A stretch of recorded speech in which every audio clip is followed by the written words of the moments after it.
Back in 2019, the New Hampshire House of Representatives put together a policy to prevent sexual harassment and discrimination and implemented rules for investigating complaints about it. And the point of the training is to explain to individuals what harassment is, how it's viewed by individuals who file complaints about it, and what types of actions can be taken. Ann Edwards of the Attorney General's office conducted several of the training sessions, which lasted an hour. It's very important for the members of the House to understand the circumstances that they work in. But for those who didn't want to attend the AG's presentation for whatever reason they had, Representative Jess Edwards volunteered his time to offer an additional session.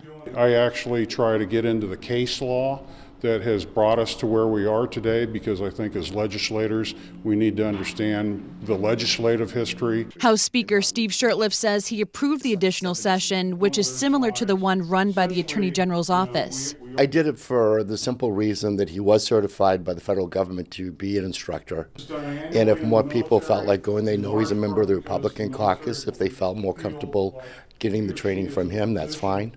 I don't want to see members sanctioned for not going through the training. I'd much prefer to have them have this training, and then there can be no question if something happens in the future that they can come back and say, well, I really didn't know. Well, you went through the training, you should know. The House Speaker tells us the House will decide what to do with members who have not complied with this new policy. Reporting in Concord, Kristen Carosa, WMUR News 9.